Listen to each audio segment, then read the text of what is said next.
Haryana government, उनके मंत्री जी हैं रामविलास पूर्व शिक्षा मंत्री जी, ओम प्रकाश जी, उनसे जा कर के गुहार लगाई कि हमारी बेटी इसी प्रकार से यूक्रेन में फंसी हुई है, आप लोग जो है ना गवर्नमेंट को कह कर के और हमारी बच्ची की मदद कीजिए। देखिए, रामविलास जी ने भी, ओम प्रकाश जी ने भी हमारा भरपूर सहयोग किया। उनसे जितनी बन पाई उन्होंने तत्काल ही अपने कामों को छोड़ करके और हमारे लिए लग गए। गृह मंत्रालय में फ़ोन किए, अपने बड़े अधिकारियों को फ़ोन किए, अपने से बड़े नेताओं को फ़ोन किए। लोकल नेताओं के पास मैं गई, हमारे पूर्व शिक्षा मंत्री श्री रामविलास शर्मा जी के पास। उन्होंने मुझे फुल्ली रूप से मॉरल सपोर्ट दिया और ज़्यादा से ज़्यादा मेरी हेल्प की और ये बोले कि आपकी बिटिया, हम विश्वास दिलाते हैं, बहुत जल्दी सकुशल आपके पास लौटेगी। अब मैं हमारे प्रधानमंत्री नरेंद्र मोदी जी को सारा श्रेय देता हूँ कि वो बहुत ही बोल्ड नेता हैं और आज उनका विश्व में ही डंका चलता है, इसमें कोई डाउट की बात नहीं है। और मैं एक बात और यहाँ कहूँ कि मोदी है तो सब कुछ संभव है। नमस्कार दोस्तों, मैं हूं प्रदीप कौशिक और आप देख रहे हैं इंडिया न्यूज़ 60। नारनौल शहर में उपस्थित हैं। यहाँ पे जो यूक्रेन का युद्ध रूस से चला हुआ है, वहाँ जो बच्चे MBBS के लिए गए हुए थे, भारतीय बच्चे, उनको यहाँ पे बच्चों को लाया गया है। और एक बच्ची है जो नारनौल यहाँ पे पहुँची है, किस प्रकार से क्या कुछ उसने झेला है इस दौरान, लड़ाई जो वहाँ पे चली हुई है, क्या कुछ पूरा मामला है और इसमें भागीदारी बताई जा रही है पूर्व शिक्षा मंत्री रामविलास शर्मा की। अखबार में जैसा भी पढ़ा था, तो चलते हैं अंदर घर पे और बातचीत करते हैं। देख सकते हैं तस्वीरें मेरे सामने, आपके सामने हैं तस्वीरें, देख सकते हैं ये घर है उस बच्ची का। और अब चलते हैं अंदर, तो घर पे हैं, अंदर चलते हैं, क्या कुछ माहौल है वो पूरा देखेंगे। बताया जा रहा है कि जो रिश्तेदार हैं वो बच्चे से मिलने आए हुए हैं, भीड़ का माहौल बना हुआ है। तो आ सकते हैं आप मेरे साथ, मैं आपको वीडियो दिखाऊंगा। जिस प्रकार से देख रहे हैं कि बच्चियां बैठी है, परिवार के लोग भी हैं और कुछ बाहर से आए हुए हैं रिश्तेदार बच्ची से मिलने के लिए, कि जो बाहर से लौटी है, बुरा हाल था। तो बातचीत करते हैं। यहाँ पे लड़की बैठी है, क्या नाम है जी? अनमोल शर्मा। सबसे पहले तो ये बताओ, यहाँ पहुँचने के बाद कैसा लगा घर पे पहुँचना? घर पे पहुंचना ऑब्वियसली सबको अच्छा ही लगता है, और जब तुम ऐसे अच्छा लगता है, लेकिन एक जहाँ गोलियां चल रही हैं, बम है, उसके बावजूद घर पहुँचे। वॉर की सिचुएशन से निकल के घर पे आना, तो मतलब मैं अपनी खुशी जाहिर भी नहीं कर सकती कि कितना अच्छा लग रहा है मुझे। तो वहाँ क्या फीलिंग आ रही थी जब बम फोड़े जा रहे थे? सुनने में आ रहा था गोलियां चल रही हैं, युद्ध हो रहा है, लोग मारे जा रहे हैं, तो कैसा लग रहा था कि भाई यहाँ आके फंस तो नहीं गए? नहीं, फंसने को तो क्या, कहीं भी कुछ भी हो सकता है, इसका कोई भरोसा नहीं है। हमें तो 3 दिन पहले तक भी नहीं लग रहा था कि यहाँ कुछ होगा, इसीलिए हम लोग नहीं आए। और ऊपर से यूनिवर्सिटीज़ का भी प्रेशर था कि तुम छोड़ के जाओगे तो एक्सपेल कर दिए जाओगे। अभी ये भी मुझसे सब लोग पूछ रहे हैं कि जब गवर्नमेंट ने एडवाइजरी तो कर दी थी कि तुम लोग आ जाओ, तो तुम लोग क्यों नहीं आए?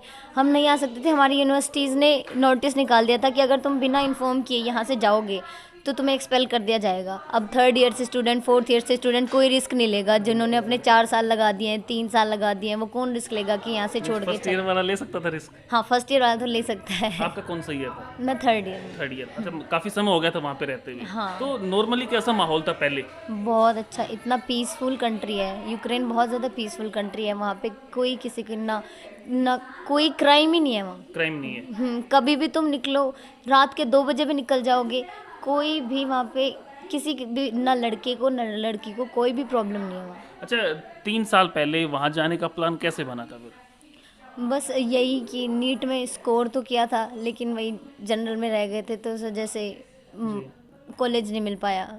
उसके बाद जब 2 साल लगा दिए थे तो करना तो MBBS ही था, और यहाँ के MBBS के प्राइजेस बहुत हाई हैं यहाँ। लगभग कितना बताया गया, आप लोगों ने कंफर्म किया? 1 करोड़ या 1 करोड़ प्लस भी थे कई कॉलेजेस।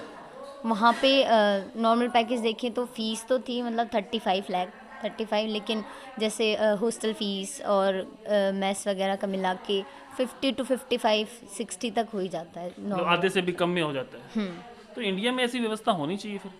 बिल्कुल होनी तो चाहिए। अच्छा, सरकार से क्या कहेंगे कि MBBS जो बच्चा करता है, मतलब देश की सेवा ही करता है, डॉक्टर भी लोगों की सेवा करता है, लोगों को ज़िंदगी प्रदान करता है एक तरीके से, तो क्या सरकार को यहाँ पे स्कोप ज़्यादा देने चाहिए? बिल्कुल देने चाहिए। अब ये तो वॉर से अलग ही बात हो गई है, वो तो फिर रिजर्वेशन पे बात आ जाती है। रिजर्वेशन की वजह से कितने बच्चे रह जाते हैं जो कितना अच्छा स्कोर करते हैं तो भी रह जाते हैं। तो ये तो अब उस पर तो मैं क्या ही बोलूँ। तो एक बात बताओ, जो रिजर्वेशन थी, आपको डॉक्टरी में यहाँ एडमिशन नहीं मिला, हिंदी भाषा में कहें तो उसमें आपकी क्या गलती है? सिर्फ जर्नल? यही गलती है। अच्छा, जर्नल के लोगों ने क्या गलत कर रखा है जिन्हें एडमिशन नहीं मिलता? हाँ, मैं इसमें क्या बोलूँ। सरकार को कुछ ना कुछ तो करना चाहिए। हमने स्कोर किया है, हमसे बहुत कम नीचे वाले स्कोर के बच्चे भी एडमिशन पा जाते हैं, लेकिन हमें यूक्रेन जाना पड़ता है। बिल्कुल, अब इसमें मैं कुछ कमेंट नहीं कर सकती, मैं क्या बोलूँ। अच्छा, अभी सुनने में आया है कि आपको यहाँ लेके आने में हमारे यहाँ जो पूर्व शिक्षा मंत्री रामविलास शर्मा जी हैं, उनका भी कहीं ना कहीं बड़ा रोल रहा है। मैंने अखबार में पढ़ा था, तो आप क्या जानते हैं इस बारे में?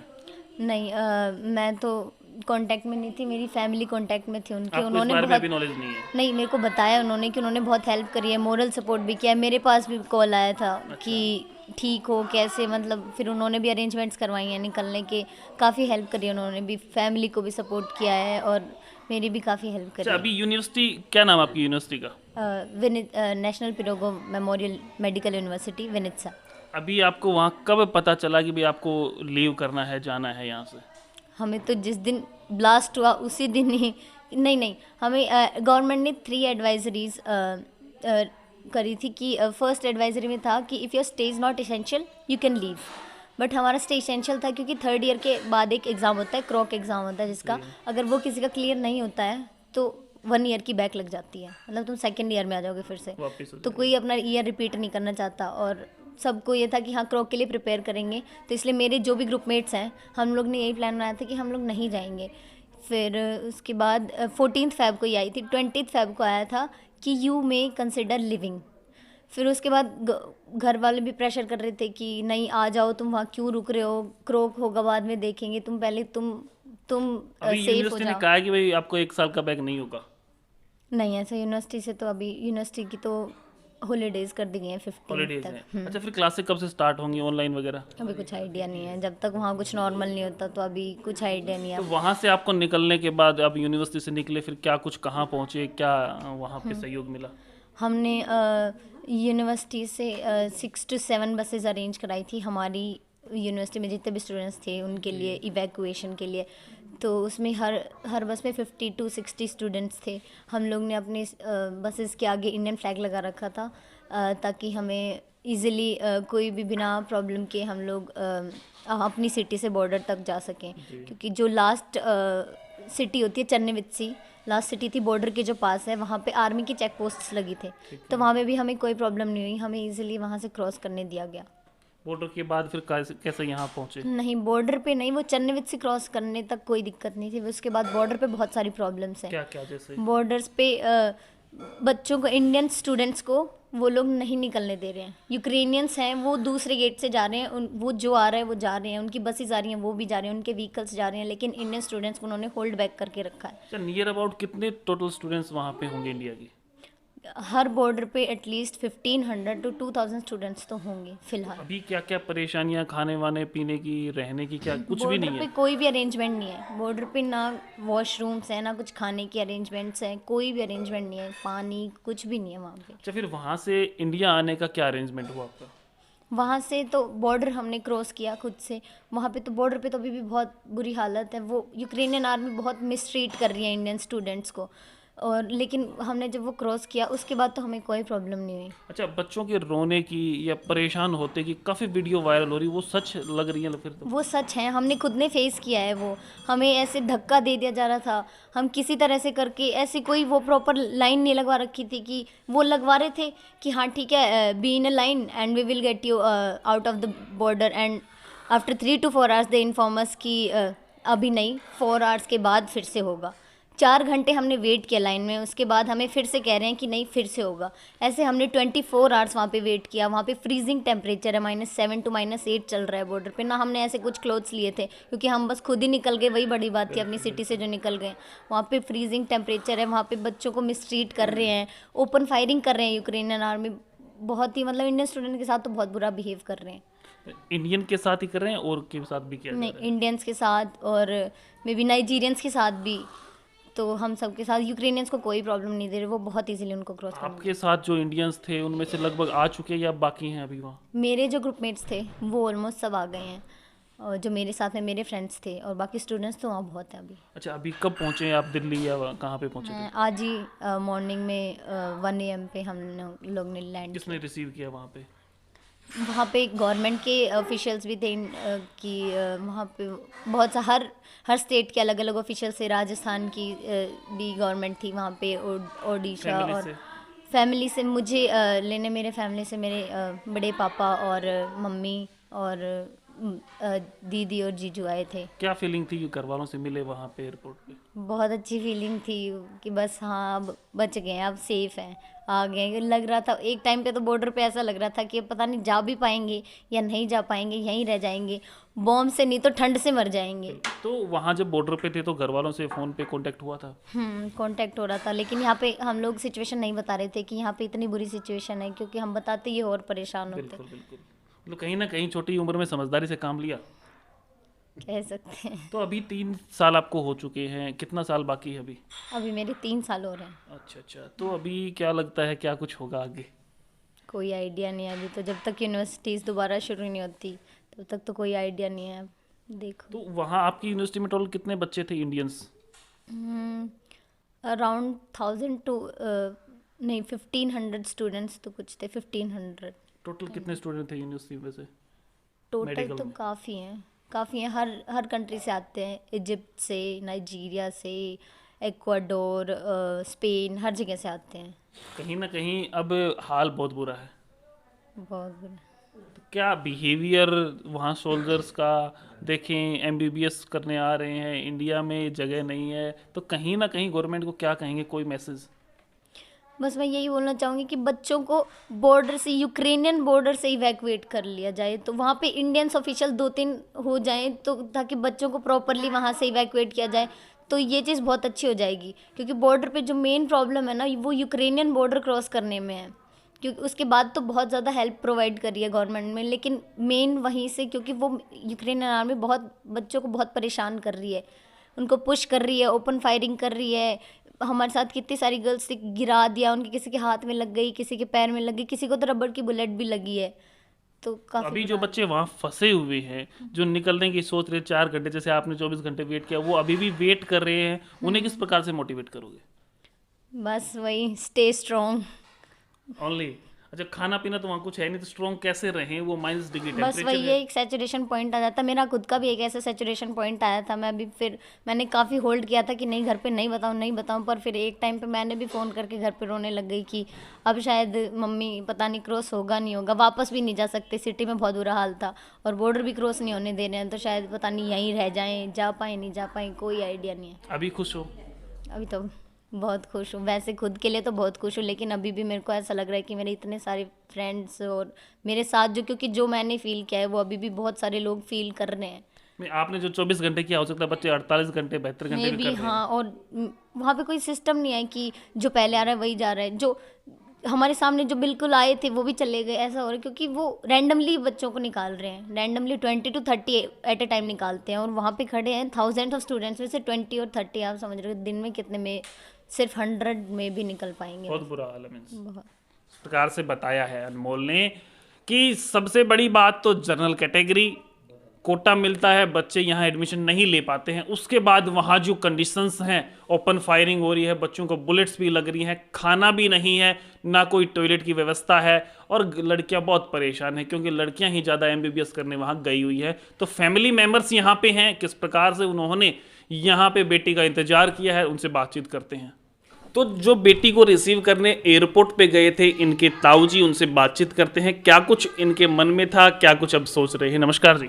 नमस्ते। कैसे हैं?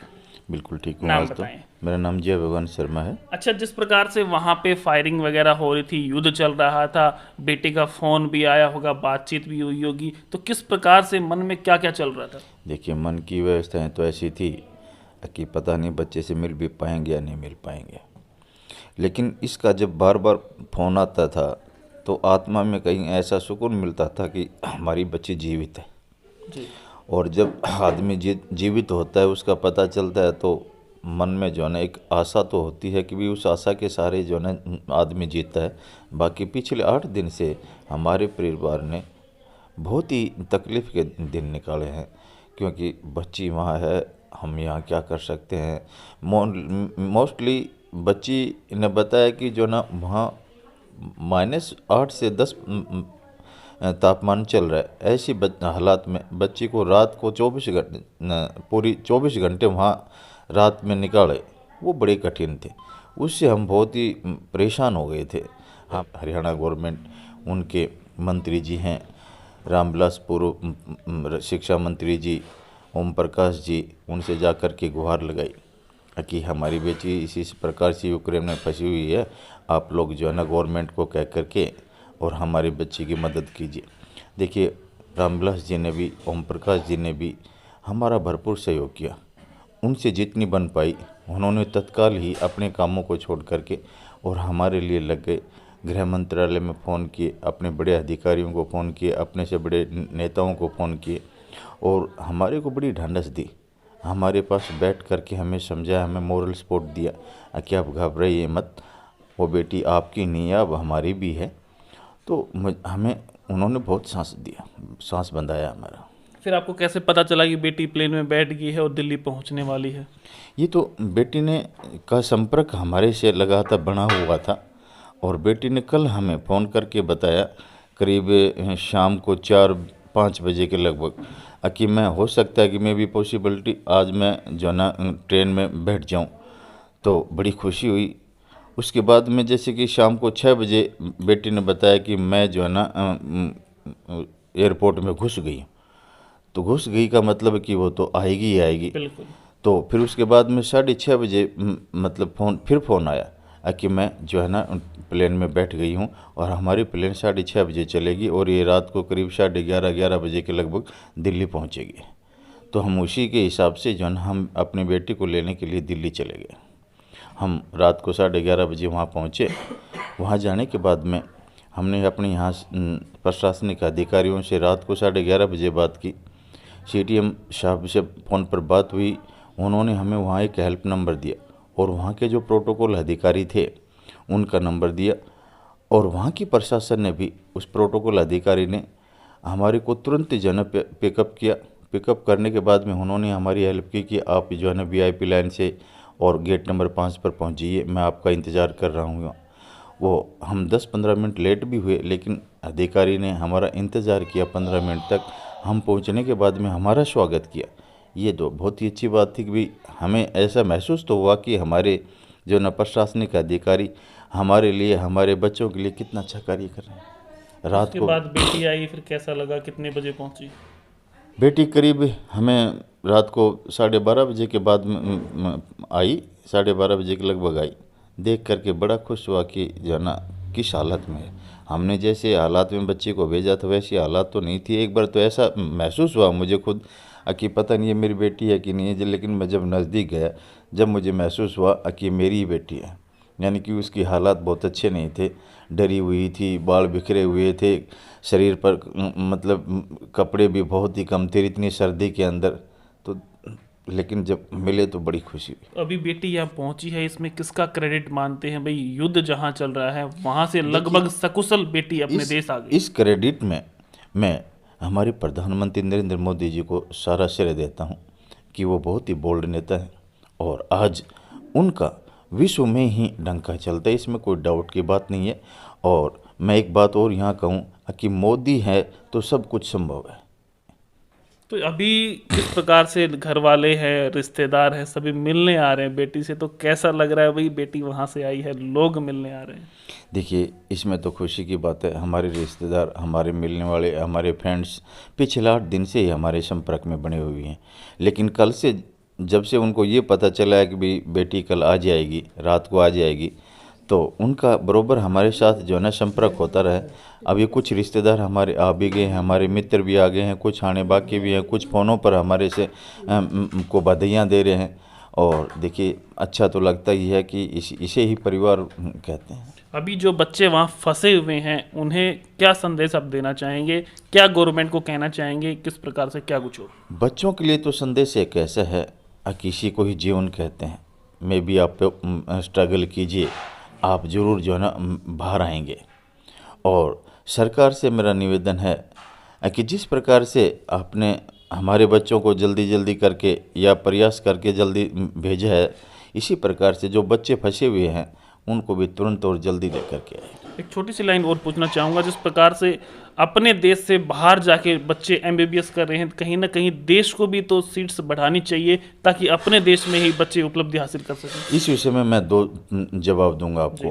पहला जवाब तो ये दूंगा कि भारत सरकार से निवेदन करता हूँ कि विशेषकर नीट की परीक्षा में रिजर्वेशन को ख़त्म कर दिया जाए। यहाँ कोई रिजर्वेशन नहीं होना चाहिए, जो बच्चा अच्छा है वही डॉक्टर बने।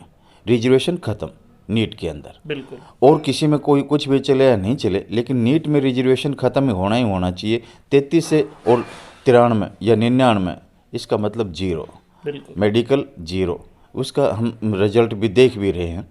दूसरी बात आपने क्या पूछा था, मेरे को दिमाग से निकल यहाँ पे सीटें बढ़ाई जानी चाहिए। यहाँ सीटें बढ़ाई जानी चाहिए, इसमें कोई डाउट की बात नहीं। हमारे बच्चे, हमारा पैसा विदेशों में जाता है और वहाँ से हमारे बच्चे डॉक्टर बन के आते हैं। इससे हमारी सरकार को चाहिए कि ज़्यादा कॉलेज और बनाए जाएं या प्राइवेट कॉलेजों को और बढ़ाया जाए और इसमें जो है ना बढ़ावा किया जाए। और इसी से जो बाहर हम पैसा दे करके, महंगे पैसे दे करके और शिक्षा ग्रहण करते हैं, हमारे देश को चाहिए कि वो शिक्षा हमें यहीं मिले। जिस प्रकार से बताया, बहुत सी बातें समझाई हैं, हो सकता है सरकार के समझ में भी आए। अब बात करेंगे लड़की की मम्मी से, तो बने रहें आप हमारे साथ। बताएं जी, जिस प्रकार से बेटी पहुंची, कितनी खुशी है? बहुत खुशी है सर। तो इसमें किसको आप मेन श्रेय देते हैं कि बेटी यहाँ पे पहुंची? हमारे यहाँ के लोकल नेताओं में? भारत सरकार और हरियाणा सरकार को मैं बहुत ही तहे दिल से शुक्रिया अदा करती हूँ कि उसी मोदी जी के नेतृत्व में चल रही हमारी सरकार के बदौलत आज मेरी बेटी मेरे पास सकुशल लौटी है। बताया जा रहा है कि यहाँ के लोकल नेताओं के पास भी आप गए थे? लोकल नेताओं के पास मैं गई, हमारे पूर्व शिक्षा मंत्री श्री रामविलास शर्मा जी के पास। उन्होंने मुझे फुल्ली रूप से मॉरल सपोर्ट दिया और ज़्यादा से ज़्यादा मेरी हेल्प की और ये बोले कि आपकी बिटिया, हम विश्वास दिलाते हैं, बहुत जल्दी सकुशल आपके पास लौटेगी। आप बेटी की मम्मी हो। हाँ जी। कहा जाता है माँ का हृदय जो होता है बच्चों के प्रति बहुत ही सरल होता है, तो कैसे बच्ची फ़ोन करती थी भाई ये हो रहा है यहाँ पे, तो कैसा लग रहा था? सर मैं वो जो बुरे पल थे वो आपके सामने बयान नहीं कर सकती। मेरे परिवार की बहुत बुरी हालत थी। तो अभी क्या है, लोग जो रिश्तेदार है वो सारे मिलने आ रहे हैं, बेटी स्वस्थ है, सकुशल है? बिल्कुल बिल्कुल, बहुत खुश हैं मेरे पूरे रिश्तेदार, मेरे नाइबर्स, मेरे फ्रेंड्स सर्कल, सभी बहुत खुश हैं और सभी की दुआएं काम आई हैं कि मेरी बेटी यहाँ से कुशल पहुँची। अच्छा, आपका नाम क्या है? मेरा नाम आशा शर्मा है। आप क्या करते हैं वैसे? मैं लेक्चरर हूँ गवर्नमेंट स्कूल सेका में। सेका में? अच्छा, आपके पति मीन्स अनमोल जी के पापा जी क्या करते हैं? वो डिफेंस में हैं सर। डिफेंस में है, मतलब पूरा परिवार सरकार के सहयोग में ही लगा हुआ है। बिल्कुल बिल्कुल सर। तो अभी बेटी का कैसे मन बनाया आपने कि भाई डॉक्टर बनाना है? जब इसके पापा मान लो बॉर्डर पे सेवा कर रहे हैं तो हम चाहते हैं कि हम अंदर रहते हुए अपने देश के लिए कुछ कर सकें और मेरी तमन्ना थी कि मेरी बेटी डॉक्टर बने और देश की सेवा करे। एक बात सामने आई थी कि भाई डॉक्टरी लाइन में जब वो होता है कि भाई दिया जाता है बच्चों को 33%, 99% कहा जाता है कि भाई एससी में है उसको 33% वाले को लगा दिया जाएगा, जनरल वाले को ऐसा होगा, तो ये ख़त्म करने के बारे में इनके बड़े पापा ने कहा था, उसके बारे में आप क्या कहेंगे? हाँ सर, ये टैलेंट के आधार पे बच्चे निकलने चाहिए, उसमें अब और हम तो क्या कर सकते हैं, जो करेगी वो अपनी भारत सरकार। 33% वाला बच्चा सेलेक्ट हो जाता है और 90% वाला रह जाता है, इसमें क्या डिफरेंस है या नहीं कुछ? सर डिफरेंस तो है ही, टैलेंटेड बच्चे रह जाते हैं और भाई जो बच्चे 33% के हैं वो निकल जाते हैं। अभी और आज डॉक्टर लाइन में तो बिल्कुल रिजर्वेशन नहीं होना चाहिए सर, और चाहे किसी भी फील्ड में, चलो इकोनॉमिकली पुअर जो कैंडिडेट्स हैं उनको उठाने में गवर्नमेंट ये दे रही है हेल्प, इसमें चलो कोई बात नहीं, लेकिन जिस जो जान के ऊपर जो चीज़ें चल रही हो ना उसमें रिजर्वेशन नहीं होना चाहिए। लगभग भगवान का रूप ही मानते हैं। बिल्कुल बिल्कुल। जिस प्रकार से लड़की की माँ ने बताया है कि आज बहुत खुश हैं और वो पल मैं शेयर भी नहीं कर सकती, जो दुख के पल थे जब बेटी बताती थी कि हम यहाँ परेशान हैं, -डिग्री टेम्परेचर था, कपड़े भी नहीं थे, खाने को भी नहीं था, पीने को भी नहीं था। तो लगातार हम आपको इस प्रकार से जो बच्चे महेंद्रगढ़ में पहुँचे हैं उनसे मिलवाएंगे, उन्होंने किस प्रकार से परेशानियों का सामना किया वो आपको ज़रूर दिखाएंगे और चाहते हैं कि जल्द से जल्द युद्ध खत्म हो और देश है वो फिर से शांत प्रिय हो। लगातार बने रहे। नमस्कार, धन्यवाद। आप देख रहे हैं इंडिया न्यूज़ 16, जहां जाए सच के साथ।